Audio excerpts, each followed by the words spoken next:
Hola muchachos, en este video vamos a profundizar un poco en el campo escalar potencial eléctrico. Para ello, recordemos algunas definiciones, algunas demostraciones que se hicieron en el video anterior. Primero, que el rotacional del campo eléctrico es igual a cero. Esto implica que el campo eléctrico es un campo irrotacional. También se demostró que la integral de trayectoria cerrada del campo eléctrico punto dl siempre es igual a cero. Y con ello se concluye que el campo eléctrico es un campo conservativo.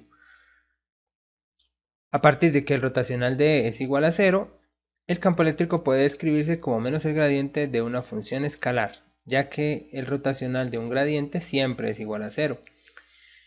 Y como la integral de trayectoria de campo eléctrico no depende de la trayectoria, la función escalar se define como menos la integral del campo eléctrico punto diferencial de longitud, con respecto a un punto de referencia O.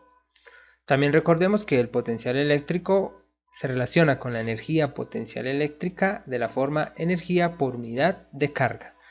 Entonces decíamos que los sistemas eléctricos pueden ser descritos tanto desde el punto de vista de campo eléctrico y fuerza, como desde el punto de vista de energía eléctrica y potencial eléctrico.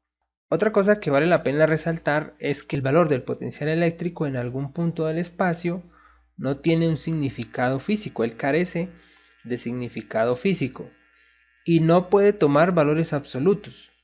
Esto sucede porque esta ecuación que está aquí arroja valores de potencial condicionados a este punto de referencia. Este punto de referencia es un punto en el espacio donde se conoce el potencial y generalmente en este punto el potencial se hace cero.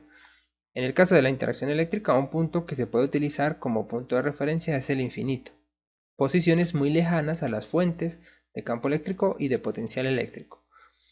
Entonces el potencial queda condicionado a ello, a de dónde, con respecto a qué se está midiendo, se está considerando su valor. Para entenderlo un poco mejor, voy a utilizar esta gráfica de los pisos térmicos. Por ejemplo, si yo preguntara a qué altura se encuentran los cóndor o los frailejones, alguien me dirá, ese piso térmico está a una altura de 3000 metros. Pero puede que alguien también me diga que ese piso térmico está a una altura de 1000 metros, ¿sí? La primera persona asegura que la altura son 3000 metros con respecto al nivel del mar, pero la segunda dirá que son 1000 metros con respecto al clima frío. Y los dos tienen razón, y para los dos hay valores diferentes. Ese es el problema que sucede o que se tiene con respecto al potencial eléctrico y el punto de referencia. Para evitar esas ambigüedades se define lo que es la diferencia de potencial o lo que comúnmente llamamos voltaje. Si uno pregunta en el caso de los pisos térmicos a qué altura se encuentra el cóndor con respecto al nivel del mar, sin ninguna ambigüedad todas las personas deben asegurar que esa altura se encuentra a los 3000 metros. Pero siempre se habla de una altura con respecto a un punto, ¿sí? Ese vendría siendo el punto de referencia. Y en el caso del voltaje, esa ambigüedad se pierde, ¿cierto? No hay ningún problema en cuanto a con qué referencias se están midiendo los potenciales, ¿sí? Vamos a demostrarlo de la siguiente forma. Consideremos un espacio el cual está lleno de campo eléctrico y potencial eléctrico. Un punto en el espacio descrito por una coordenada r1 y otro punto en el espacio descrito por una coordenada r2. Vamos a calcular la diferencia de potencial entre el punto r2 y el punto r1, es decir, la resta entre el valor del potencial en el punto 2 y el valor del potencial en el punto 1. Para ello usamos la definición de potencial menos la integral de E.dl con respecto a un punto de referencia de este campo eléctrico, el que llena todo el espacio. También vamos a tener en cuenta que la integral cerrada del campo eléctrico no depende de la trayectoria, es decir, cómo nos vamos a mover del punto 1 al punto 2 es irrelevante, ¿cierto? Podemos ir a través de esta trayectoria azul y también se puede ir a través de esta trayectoria roja. Esta integral debe dar exactamente el mismo valor. luego el campo eléctrico es conservativo, el sistema eléctrico en sí es un sistema conservativo. El potencial B sub 1 entonces va a estar dado por menos la integral desde un punto de referencia hasta el punto R sub 1 de la integral de E punto de L. Lo mismo para el potencial 2, pero en este caso irá esta integral irá limitada desde el punto de referencia hasta el punto R sub 2. Y ahora lo que hay que hacer es la resta entre ellos dos, B sub 2 menos B sub 1. Eso se define como diferencia de potencial o voltaje.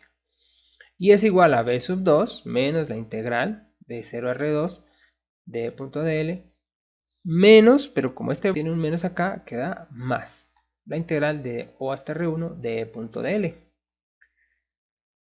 Se factoriza el signo negativo, entonces esta primera integral queda positiva y la segunda integral queda negativa. Y lo que voy a hacer a continuación es intercambiar estos límites. Al intercambiar estos límites, esta integral se vuelve positiva. Queda ahora positiva esta integral. ¿Y aquí qué puedo apreciar? Aquí tenemos una función que se está integrando, que es idéntica en ambas integrales. Y los límites de esta integral me puedo dar cuenta. Aquí vamos de R1 a O y aquí vamos de O a R2. Es decir, esto es una sola integral evaluada entre R sub 1 y R sub 2. Y de esta manera se obtiene la diferencia de potencial entre el punto R1 y el punto R2, que es totalmente independiente del punto de referencia O, a partir del cual se está calculando B2 y se está calculando B sub 1. Y esto sí tiene un valor absoluto, porque ya no depende sino del punto R1 y el punto R2, independientemente de quién lo esté observando. Por eso es que generalmente uno habla de voltaje o de diferencia de potencial y no de potencial en sí.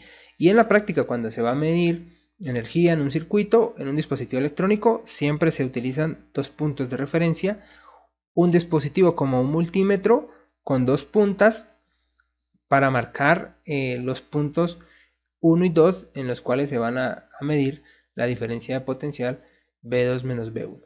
Otra cosa importante que se puede establecer del potencial es describir cómo se mueven las cargas eléctricas dentro del campo eléctrico, pero ahora hablando de potencial, darle un significado físico a lo que es la diferencia de potencial.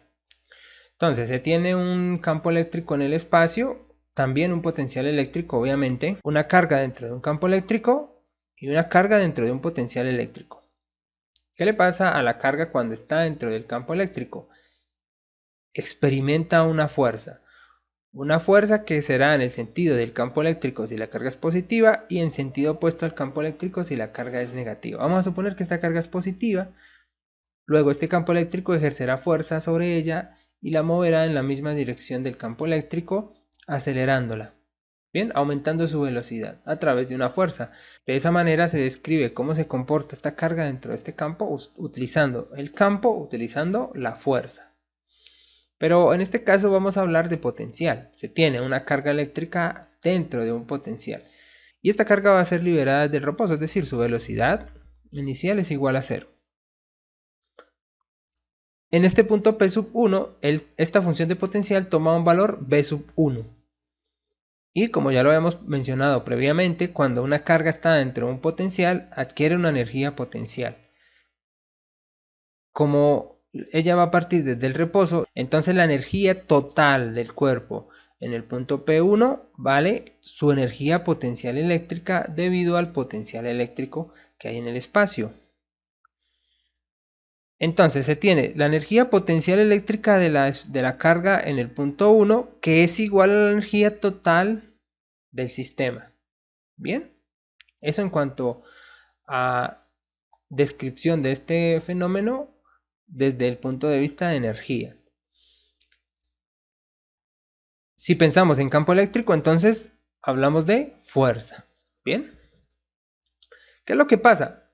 La carga liberada, ella se va a empezar a mover en la dirección del campo eléctrico. Si hablamos de campo eléctrico, se mueve porque el campo ejerce fuerza y la acelera aumentando su velocidad. Pero ahora voy a hablar de energía. A medida que se empieza a mover, la energía que tiene ahora no es solo potencial eléctrica, sino que como se está moviendo, tiene energía cinética. Entonces el valor de energía cinética, que lo voy a representar por esta barra de color rojo, empieza a aumentar. Pero recordemos que la energía total del sistema debe conservarse constante, principio de conservación de la energía. Eso implica que si aquí aparece un nuevo tipo de energía cinética, en este caso, que va a ir aumentando, la potencial debe ir disminuyendo. Y a medida que esa carga se desplaza, la energía cinética aumenta, la energía potencial disminuye. La carga eléctrica se puede mover dentro de este potencial eléctrico porque está transformando energía. Está transformando energía potencial en energía cinética. La energía cinética va a ir aumentando, lo que implica que su velocidad va a ir aumentando. Por eso ya va a moverse cada vez más rápido y su energía cinética va a ir en aumento, hasta que llega por acá a un punto 2. Hablamos de conservación de la energía, transformación de la energía y tipos de energía. Cuando se quiere describir un sistema eléctrico a partir del concepto de potencial eléctrico y energía. Bien, y ahí están las dos caras de la moneda. Podemos hablar de fuerza eléctrica, campo eléctrico y aceleración. O por otro lado se puede hablar de energía, potencial eléctrico, transformación de energía. Entonces en el punto 1 la carga tiene energía potencial inicial, energía potencial eléctrica inicial. Y en el punto 2 ella tiene energía potencial eléctrica final, pero además de eso tiene cinética, tiene las dos. La suma de las dos por conservación de la energía, que es energía final, debe ser igual a la energía inicial, que es toda potencial eléctrica. Lo que tenemos aquí. Cuando la carga está en el primer punto, toda la barra de energía total es azul, o sea, es igual a la potencial. Y cuando la carga está en el punto 2, ahora la barra se ha transformado a dos colores, una parte energía potencial y otra parte energía cinética. Pero sigue teniendo el mismo valor. Ese valor no puede cambiar, no la puedo ver esta barra más alta o más baja que cuando la vi en el principio. Bueno, la energía en el punto 1 sabemos que está relacionada con el potencial eléctrico como la carga por el potencial 1. Y la energía final, la potencial final, está dada como la carga por el potencial 2. El trabajo realizado por el campo eléctrico, que es igual a la variación de la energía potencial, teorema del trabajo y la energía, es igual a la energía potencial final menos la energía potencial inicial. Luego el trabajo es igual a la carga por el potencial 2 menos la carga por el potencial 1. Consideremos nuevamente la carga dentro del potencial y dentro del campo eléctrico, en un punto inicial, en un punto 1. En ese punto 1, esa carga, recordemos, tiene una energía 1 y está dada en función del potencial 1. Cuando la carga se empieza a desplazar en el campo eléctrico, va a empezar a transformar energía potencial en energía cinética, hasta que llega a un punto 2, donde el potencial vale P sub 2. Pero en este punto 2 la energía potencial es más pequeña que la energía inicial, ¿cierto? Este factor que está acá, Q por B2, debe ser menor que Q por B sub 1, porque parte de su energía adquirida en el punto 1 se ha transformado en energía cinética.